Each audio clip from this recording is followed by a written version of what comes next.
This is Where We Live from Connecticut Public Radio. I'm Catherine Shen. Next year will mark 250 years since the signing of the Declaration of Independence and the founding of the United States.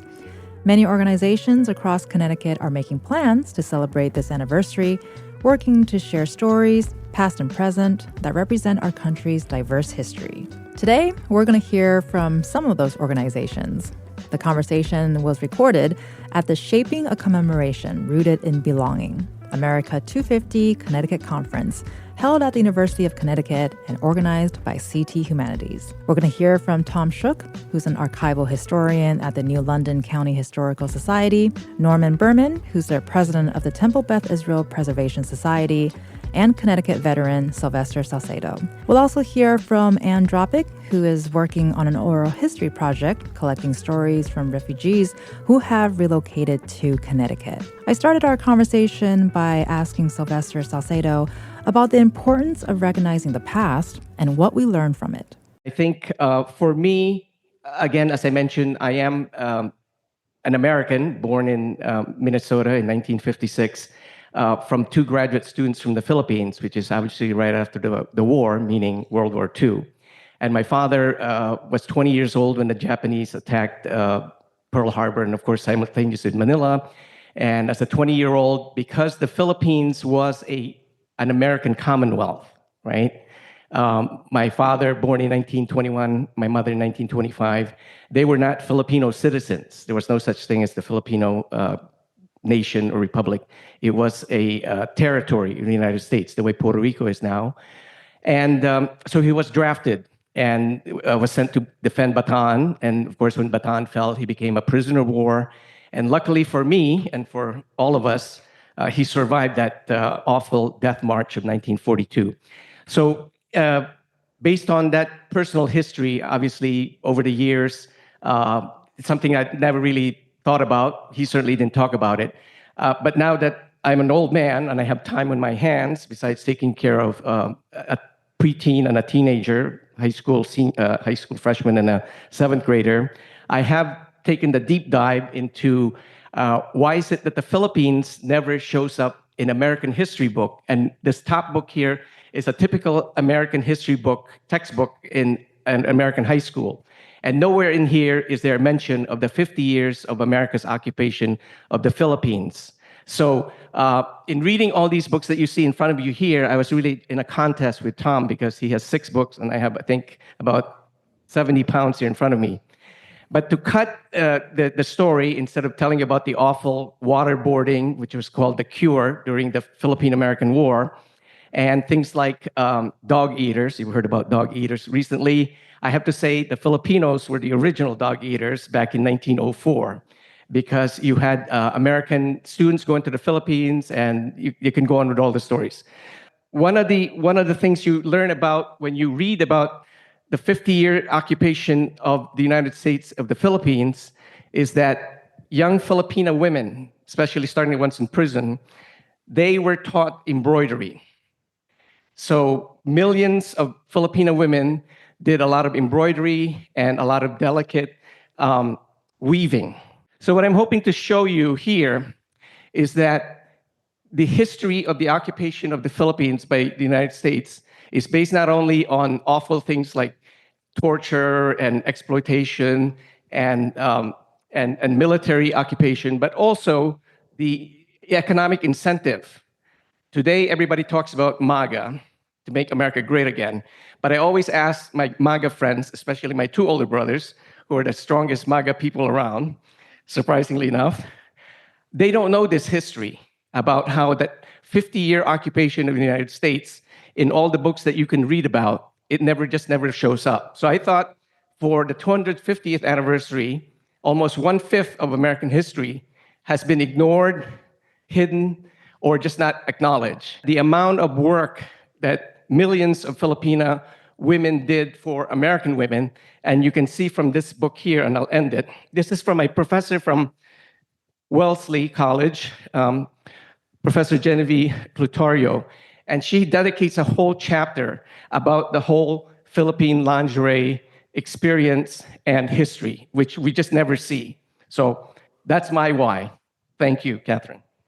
Well, and actually, Norm, before you start, your involvement or your interest in history is almost flipped to Sylvester, where we learn about the Holocaust here as American students, and depending on which school district you're in, I guess details depending on who your teacher was, what kind of classroom it was. But I think the exposure to that is a lot more than what Sylvester is sharing. So, with that lens, why do you think it's important for us to learn about the past, and do we learn about, or do we actually carry that learning with us going into the future? Well, there are two pieces, I think. The first, in terms of knowing the history of the Holocaust, obviously, goes to just, how awful people can be to one another, how governments can, even in a very well-functioning democracy, how easily they can decline into authoritarianism, fascism, and the dangers of marginalization, the dangers of dividing people into groups, looking down on groups, people that are different from you. I mean, there are so many lessons that come out of the Holocaust: the danger of silence, the danger of complicity. And I picked those up. I mean, not in school, I picked them up at home. As a child, I recognized that my parents were different from the other kids' parents. I went to the first grade expecting all the other kids to be speaking Yiddish. As the only Jewish family in Moosup, that was a bit of a stretch, although I didn't know that. I came home and I was angry with my parents for not warning me. But so it was early on that I recognized our history was different. The other piece of it is the immigrant experience.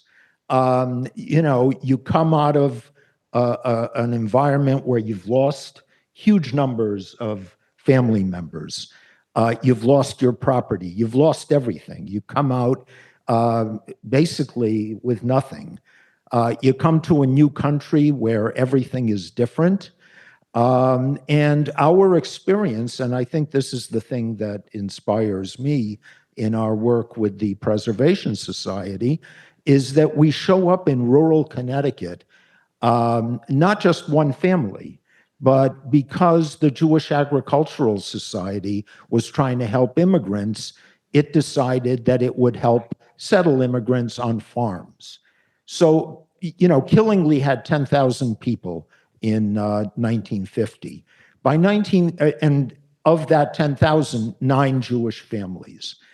Within a very short time, 3 or 4 years, there were 50 new Jewish families that settled in the Killingly area, primarily on farms. And, so suddenly they needed to build a synagogue, suddenly they needed a social center, a cultural center. And the encounter with the community was one of incredible welcome, warmth, curiosity, but they were generous in their support. The Chamber of Commerce gave money to help build the synagogue. The churches passed the hat. There was a fellow who had a farm. He auctioned a calf. His name was Hugh Gorman, and he used the proceeds to gift to the Jewish community so they could help build this synagogue. And so, it's that immigrant experience, it's the Holocaust experience, and it all happens in this building that we, as second generation, have taken responsibility for. We're preserving it. And one of our key accomplishments is the creation of a community archive, where we've gathered the stories of these 50 plus families, close to 70 actually, if you include the families that were living in the area already. And we're using it as a teaching tool, as a way of just telling these stories that each one is unique, each one is special, and there's a lot to be learned from these stories. We're going into schools. We're talking to students, not just about what happened in the Holocaust 80 years ago, but what's happening today. You see the swastikas, you see the whites only, you see the campaigns to make America white again, and there's such resonance. Charlottesville, 2017, you saw the torchlight parade and you saw the anger and the hate in the faces. I think our archive goes a long way toward providing a primary source for students, for historians, for teachers, to be able to say, okay, what was this person's life like? And we've got their photographs, we've got their immigration documents, we've got their artifacts. It's a fascinating, ongoing process. That's very exciting. Well, I think that's the perfect segue into my question for Tom here, because Norm just mentioned storytelling and how important it is for that to continue. And you went on this journey with your Sherlock Holmes deerstalker on. You discovered this story. I would like to reflect a little bit about how I think we often find ourselves in conversations about how important storytelling is and how the stories shape us. I think we think about that a lot, especially nowadays. But I also want to take a moment to think about, how do the stories that we don't know shape us? How has that experience been because we don't know these stories? Because I think that relates to the story that you uncovered, Tom. I want to start, first of all, by commenting on what Norm just said. There was a quote from William Faulkner that I use actually in some of my talks, where he says, history, what is it? History isn't dead. It's not even past. If we look around at what's happening today, that's the same thing that was happening not long ago. This is happening in our lifetime. I started out, when I first started doing some history research, I came across a guy that named Ichabod Pease, that I had never heard of. I lived in New London all my life. When he was an emancipated slave who started a school for black children in 1837. I had never heard of him. When he did it, he was 81 years old. This was in the middle of a controversy over education and abolition. I got together with some friends, and we decided that his gravestone was in such poor shape that you couldn't even see that they had misspelled his name. So we did a fundraiser to restore his stone. That fundraiser was a sellout crowd, and one of the people in that crowd was a young black man who happened to be running for office in New London at the time. And he was so inspired by this story that he decided to run for the city government, okay? And he made it his mission because he had never heard the story of this hero growing up in New London schools. And the guy was from New London, and the hero was from New London.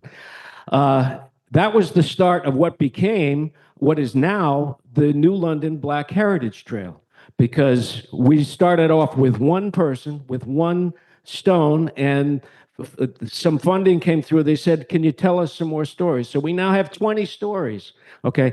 And the importance of that is that there are now the children in New London. This is what, this guy's name was Curtis Goodwin, okay? And what he said is how important it is for his younger siblings, his family, and the children that are now growing up in New London to learn these stories that he never heard of people of strength and resilience and excellence that were just swept under the rug. And that's the same thing that I'm doing with David Ruggles. David Ruggles is one of the greatest. He's an American hero of the first rank. But very few people know anything about what he did, the stuff that he was doing in the 1830s, civil disobedience. He was the inspiration for Rosa Parks, Martin Luther King, Malcolm X. He was doing it 100 years before they were, and nobody knows about him. That's not right. We need to tell that story. We need to hear, there are children that need to hear that story. All of us need to hear the stories, not only of what struggles they faced, but how they were able to be resilient and persevere and come through on the other side. So it's important to tell these stories, and it's important to remember all this stuff.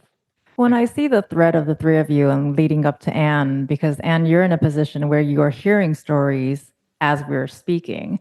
And Sylvester, Norm, and Tom all mentioned violence from the past. But clearly, there are also violence that we're seeing today and perhaps, unfortunately, going into the future. So, as you're talking to your storytellers, why do you think it's important for not only for them to have a platform to be able to tell their stories and for us to hear them? Well, it's important because it can change history. It can change how we treat people. It can change people's lives for the better or worse, actually, depending on how they're accepted into society. In terms of refugees, of course, this nation, other than the indigenous peoples who are here already, but this nation as an entity, political entity, was founded on refugees who were fleeing political persecution, religious persecution overseas. People will be surprised that even going back to the Revolutionary War period, there was consideration of refugees in this country. And some of those early refugees surrounding the founding of this nation, the Revolutionary War period, they had been Canadians who were fighting alongside the American colonists. It happened that the Americans went up to Canada to try to capture Montreal, but they did not succeed in doing that. But the Canadians, many of them were French Canadians and from Nova Scotia, they were fighting against the British. So when the Americans did not succeed, they went back with the Americans into the lower colonies, and they couldn't go home. And those Canadians were termed refugees at that period. And then in 1783 is the first bill that I know of, which was in the New York State Legislature. It was called the Canadian and Nova Scotia Refugee Tract. There were certain conditions, like they had to have lived in New York for 2 years before 1782 and that sort of thing. They had been fighting in 1775 into 76 and beyond with the Americans, remember. There wasn't a lot of funding to go around, so they were given land. They were given tracts of land in upper New York State. And even George Washington referred to them in a letter and wanted more to be done for them. Not long after 1798, the Congress, the American Congress, created a bill called an Act for the Relief of the Refugees from the British Provinces of Canada and Nova Scotia. And then this continued in various other bills until all these claims were met, but they were dividing up tracts of land. As I understand it, mostly northwest of the Ohio River and out that way. They were giving away land to people, to these refugees. Not long after, there was the Hungarian War of Independence against the Habsburgs, 1848-49. And those refugees were also offered land. And I just wanted to say there's this pattern that emerged in all these waves of refugees. The people who seem to be given the most assistance and the most acceptance, these are those who were really fighting for liberty, free elections, freedom of the press, and free speech. It's really quite amazing that the Americans didn't have a lot of money, funds to give them. And so they were giving them land. And then in 1850, there was this land grant bill in the American Congress to reward the Hungarians who had left from this war. They were given, a thing called 1/4 section of land in the land survey system in this country. And that equates to about 160 acres, any place they wanted to go that wasn't already settled, which is really quite extraordinary. And the same bill, this is now our Congress, the wording of the bill said, any refugees, male or female, who tried unsuccessfully to set up national independence or free constitutional government in any country in Europe would be entitled to this 160 acres of land, which I think is really quite amazing. In keeping with that kind of reward system. It seems to be the refugees or the people who are fleeing their country who are embodying these things we would recognize as American values. Like I mentioned, free speech, free elections, freedom of the press. And it seems to be kind of in question these days how we treat the refugees and the immigrants. It's kind of different groups there, but there's really quite a bit more of the history of the immigration bills and the refugee bills, but it feeds into the way we look at refugees and how we accept them into our country. And so these stories, they tell us what it was like for them. And some of the people who've talked to me have said when they were crossing the border, let's say Hungary going into Austria in 1956, some of them are being shot at. Some of them had to ride in the bottom of a farmer's produce wagon under the vegetables to get as far as the border. One person we interviewed said he sized up the situation and he decided that the border guards were too busy shooting at people during the night and they're probably sleepy during the day, and he was going to try to cross during the day. He crossed at midday in broad daylight and nobody shot at him, whereas the people who were crossing all night long were getting shot at. So he made it across safely. The stories really tell us who we are as a nation, and it goes to the heart of I think, the values of this country. That was Anne Dropick, who's the executive director and founder of Eidetic Productions, Inc. She was part of a panel discussion I moderated at Connecticut's America 250 2025 conference. We'll continue listening to this conversation after the break. From Connecticut Public Radio, this is Where We Live. I'm Catherine Shen. Stay with us. This is Where We Live from Connecticut Public Radio. I'm Catherine Shen. Today, we're listening back to a panel I recently moderated at Connecticut's America 250 2025 conference. The theme was Connecting Stories Across Time and Culture. The panel featured Tom Shook, who's an archival historian at the New London County Historical Society, Norman Berman, president of the Temple Beth Israel Preservation Society, Connecticut veteran Sylvester Salcedo, and Anne Dropick, who's the executive director and founder of Eidetic Productions. Anne is currently working on an oral history project interviewing refugees who have relocated to Connecticut. I asked her how refugees react when they're able to share their story. I think most of them are very pleased to be able to tell their story, and they realize that they're witnessing history, and like the Ukrainians who are coming here now. And the problem with them, of course, they don't know when they can go back. They're here on provisional visas, most of them. I think, the ones who were here a very long time ago, who came a very long time ago, like the DPs, for instance, after World War II, they are so proud of what they were able to do. And they have artifacts. Some of them are only able to bring a few pictures from their original life back home. One man I interviewed has his original welcome letter from General, at that time, President Eisenhower. He has his letter from Eisenhower that he treasures because it just meant that he was safe, that he was here. And they've all, and the older ones have all taken the trouble to become citizens because they were given permanent immigration status. They could have stayed here just fine, but they all became citizens, and they've been just very proud of what they've done and their accomplishments.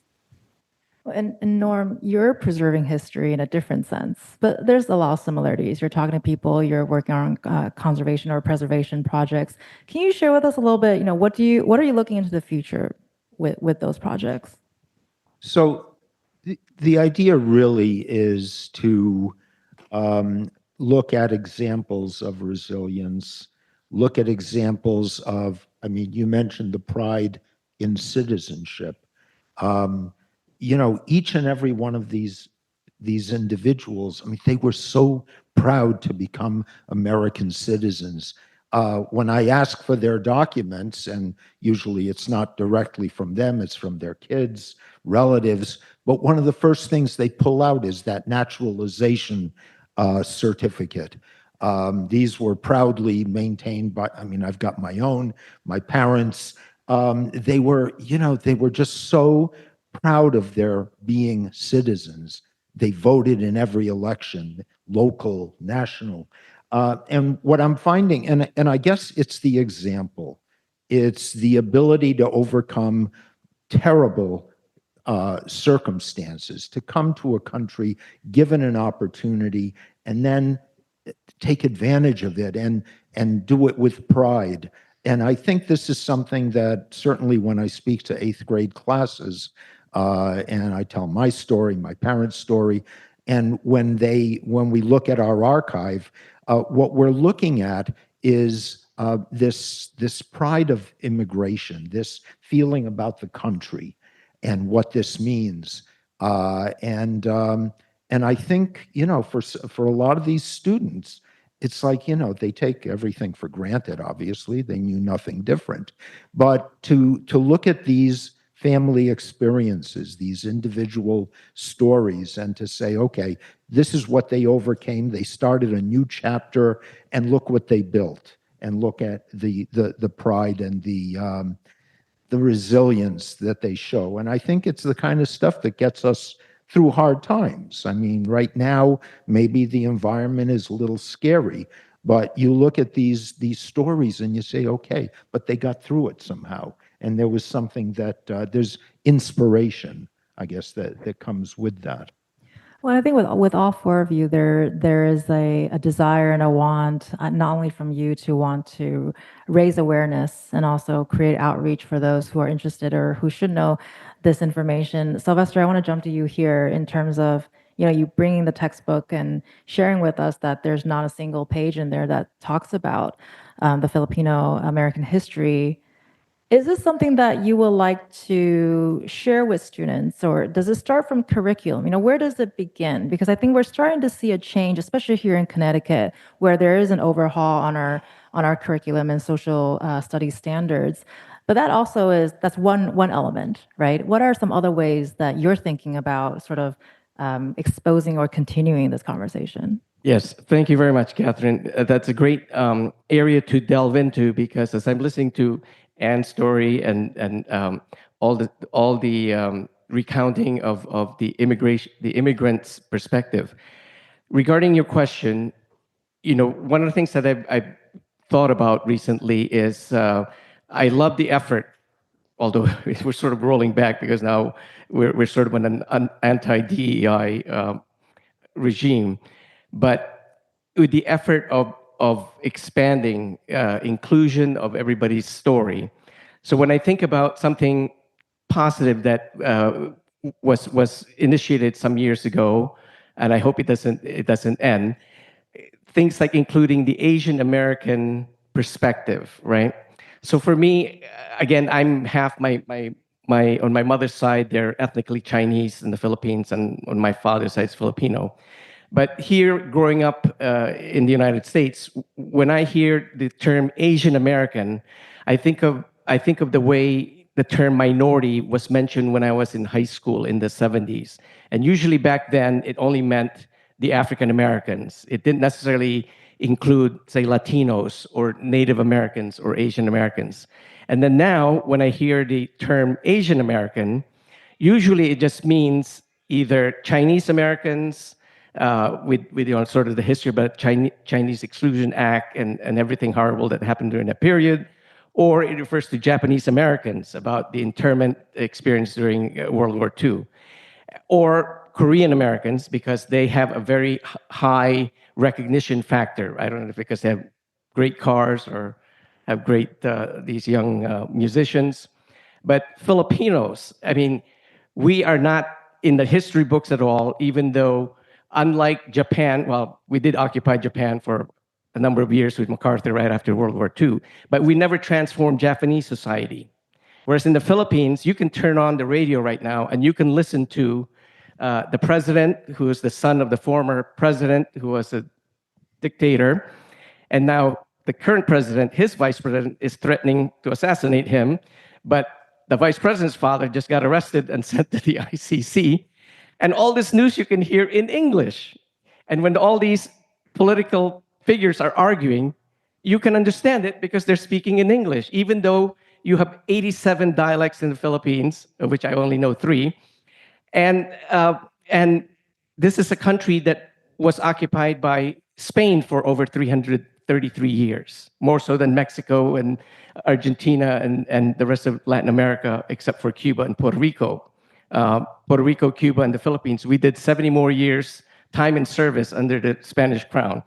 But anyway, so the point I'm trying to make here is that in the spirit of the 250th anniversary of United States of America's birthday, I'm just asking for an opportunity that the story of what America did, which is great stuff like bringing wonderful undergarments or delicate stuff for our American women, but at the same time, that was a two-way experience. It brought jobs, it brought skills to young women in the Philippines who were just working in farms, et cetera, as industrialization came about. So those kinds of stories should be told. Nonetheless, as we go forward, I'm really hoping that there would be more inclusion, more recognition, more awareness, as Catherine mentioned. That's it, really. And finally, if I may close with this, speaking as a veteran, we have the statewide Veterans Memorial up in Hartford, right in front of the LOB, Legislative Office Building, and the State Armory. And on the grounds there, you have the 5 pillars of the 5 branches of the services. And then on the plaza are plates to every American war, from the Revolutionary War all the way to World War II, Afghanistan, and Iraq. You have the Spanish-American War, and then it skips to World War I. There is no Philippine-American War memorial, not for Filipinos, but for the Connecticut veterans, of whom there are many. And one direct connection I just heard earlier, the Cheney family from Manchester, right? They're the silk kings, the sort of Rockefeller of silk in the 1850s. One of their sons, Ward Cheney, died in the Philippines fighting the Filipino-American War, not the Spanish-American War. So where is the memorial to his honor and to his memory? And so for 10 years now, I've been going up to Hartford and talking to legislators, my own legislators, the Commissioner of Veterans Affairs, and my efforts so far have not really reaped much, but like any American, we still keep going. So thank you. I don't know, I sort of meandered off the No. I think you inspired off the all. farm there. No, you inspired all of Thank us you. to keep going, I think. And clearly, what happens when we're having fun is we're actually almost done here. But I do want to take a couple of minutes for everyone to give some final thoughts. And if you have any questions, let us know. If you want to give a hand raise, we'll try to get to all of you if we can. But just really quickly, Anne, want to start final thoughts? Well, I want to thank Catherine for having us. Thank you for hosting us. And I also want to ask those of you here, if you know of someone who has come here as a refugee fleeing persecution or some other conflict in their country, please send them my way. And thank you very much for being here today. Well, again, thank you, Catherine. Thank you all for coming. Thank you for hosting this. I think these are important stories to tell, again, for especially as we head into perhaps a dark time ahead of us. We're not sure. But I know that a lot of the stories that I tell, for example, the story of David Ruggles, there's a danger that in some places they won't be allowed. I find that incomprehensible, but that is the reality. They're not going to let us talk about, in some places, talk about DEI. They have eliminated, by accident, Jackie Robinson's record. How does that happen? And if we're going to be eliminating things that are DEI, does that mean? Does that apply to everyone? Does that apply to the Irish, for example? Are we not going to be allowed to celebrate Irish festivals, or does that just apply to Black and brown people? Important questions that we'll be questioning in the future, I think. Norm? So Janician said, better times will come. And that's my hope. Look, these stories, they inspire us and they enrich our lives. And I think we need to, thank you for the opportunity to, thank you for being here. Thank you for moderating us. There's huge value, and we should continue telling them and preserving them. And I'm appreciative, so thank you. Yes, I like my fellow panelists. I'd like to also say thank you to Catherine and to the Commission for America 250 Connecticut, and to mostly to all of you for putting up with the four of us for the last hour. And I hope that we can continue to share stories about ourselves, our families, and each other. Sitting here, I certainly learned a lot from listening to my co-panelists. So every day there's something new to be learned. And again, thank you very much for coming.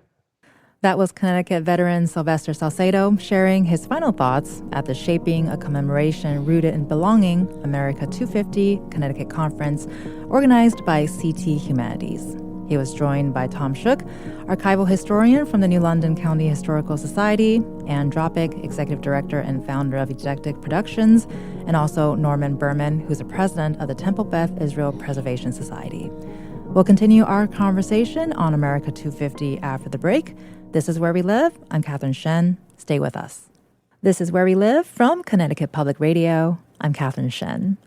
Next year is the 250th anniversary of the signing of the Declaration of Independence. And as we just heard, many organizations are making plans to celebrate the anniversary across Connecticut, but the state itself will also be commemorating this special occasion. Joining us now to talk us more about that is Jason Mancini. He's the executive director of Connecticut Humanities and also vice chair of Connecticut's America 250 Commission. Thank you so much, Jason, for being with us today. Great to be here, Catherine. And so can you tell us more about America 250 and how Connecticut is getting involved? Well, the 250th commemoration really started, we started all thinking about it many years ago, actually, in fact, March of 2020, when we had our first meeting that, if listeners recall, just a week later or so, the country closed down. Mm-hmm. So our thinking was put on pause, but gave us an opportunity to really think about the people and organizations that needed to be in the room to start this conversation and to really begin to get the legislature and the governor behind an early initiative. So we had a couple of pathways, and Denise Merrill, the now former Secretary of State, and I had some conversations really thinking about this moment and getting it into either a gubernatorial proclamation or legislative order. We came together, the governor in July of 2022 created the commission, and we're sort of off and running, really thinking about Connecticut's role in the history of this nation. And, I think importantly, centering Connecticut's stories in the birth of the nation so that we're not, sort of an aside to Massachusetts or Pennsylvania or Virginia, and really thinking about Connecticut's important role in the people and events that took place here that shaped this country. And because the anniversary is next year, but it sounds like there are a lot of celebrations happening early, as we just had the panel discussion that sort of kicked off in the conference that happened. So can you tell us about that process? Are we going to see more events come out early this year and going into next year? So our sort of annual event has been conference oriented, but as we're beginning to build relationships across Connecticut's municipalities, we're looking to develop more events, but it's more grassroots oriented. We don't have the funding we'd like to have in order to really do the broad sweep of major events.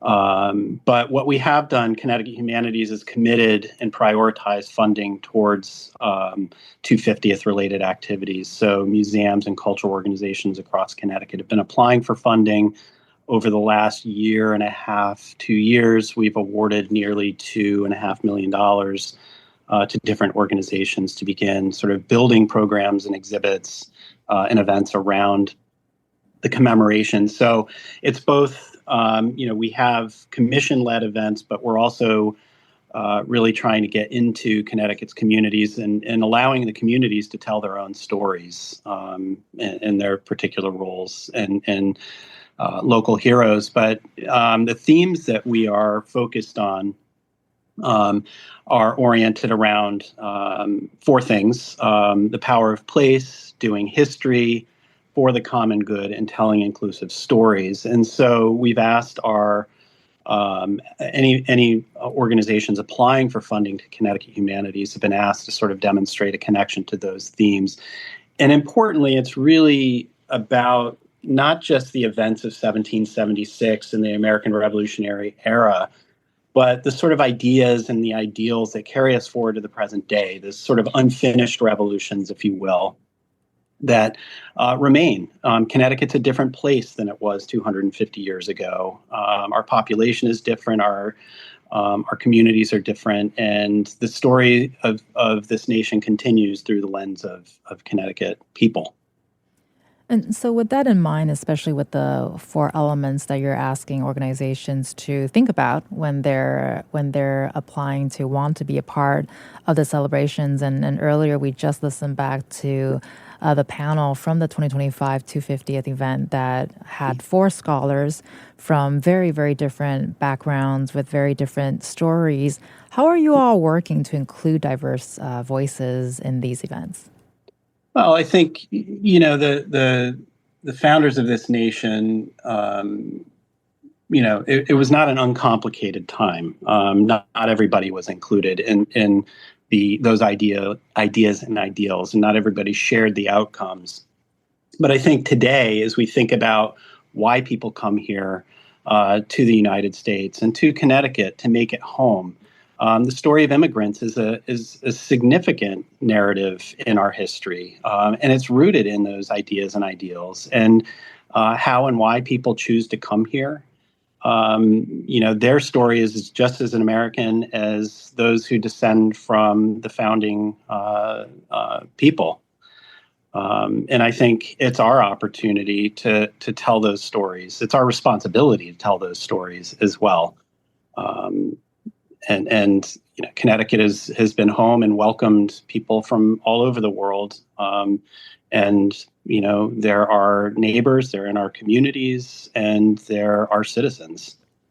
Well, and you mentioned earlier, too, another theme is to sort of bring in a more Connecticut-centric lens to these celebrations. So how is Connecticut working to bring in that unique history and Connecticut's identity and contributions to the 250th? Well, I think, is the home of Yankee ingenuity. I think it's important to think about the relevance of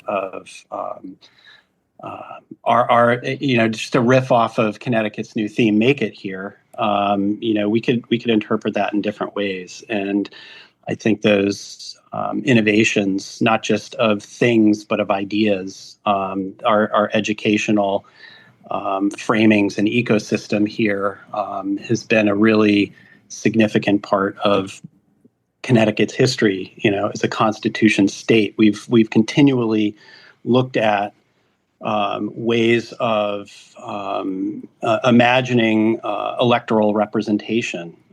We've redefined ourselves across 4 centuries in terms of the power of people and the voices that they carry forward. And as we sort of move forward with this, both with these celebrations that Connecticut Humanities are putting together and also with local activities and whatnots, is this also a time, do you think, of reflection of the origins of our government or our democracy and our shared history? Very much so. I think it's incumbent on us, and we think a lot about civic health, civic literacy, civic engagement, and our sort of commitment to one another. And that really comes through the theme of common good, or for the common good, and thinking about service to one another and within our communities. And I think it also it helps us to get to know one another across the state, and I think that's really important. But the civic vibrancy that Connecticut has, I think, can also be part of our future. And I know celebrations are happening next year, but there are so many things going on already. What opportunities are there for the public to get involved and maybe get more civic engagement around the celebration? So, we are encouraging, we as a commission have, and as, my staff at Connecticut Humanities has been working very hard to reach out to all of our 169 municipalities and building those relationships individually through the Council of Governments and the Council of Small Towns. And we've been working and encouraging local communities to establish their own town commissions.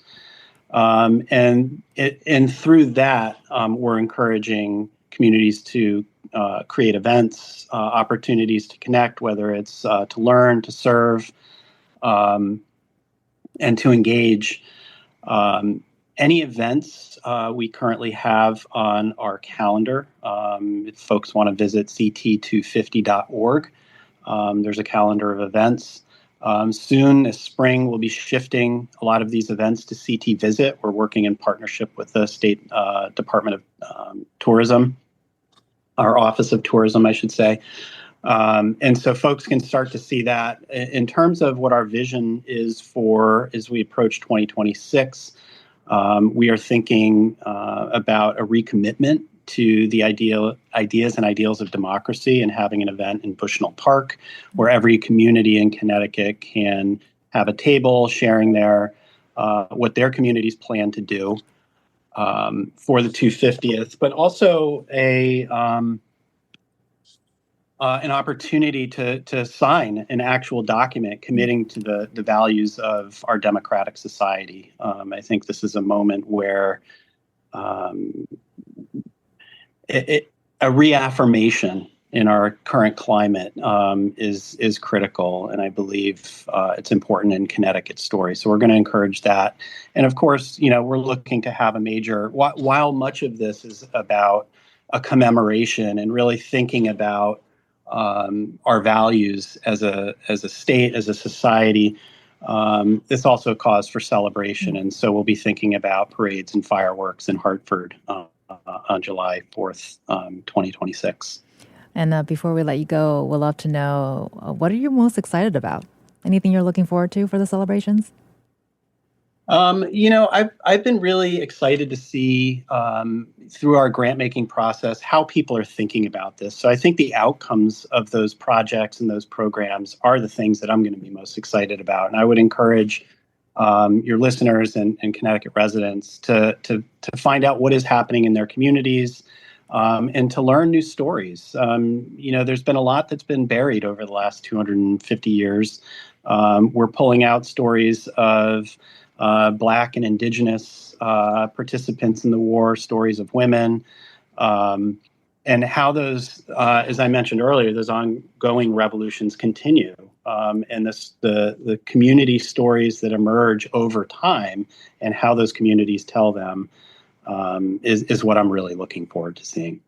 Jason Mancini, who's the Executive Director of Connecticut Humanities and Vice Chair of Connecticut's American 250 Commission. Thank you so much for being with us today. Thanks, Catherine. Great to be with you. I'm Catherine Shen. Today's show is produced by Tess Terrible. Our technical producer is Dylan Reyes. Download Where We Live anytime on your favorite podcast app. And thank you all so much for listening.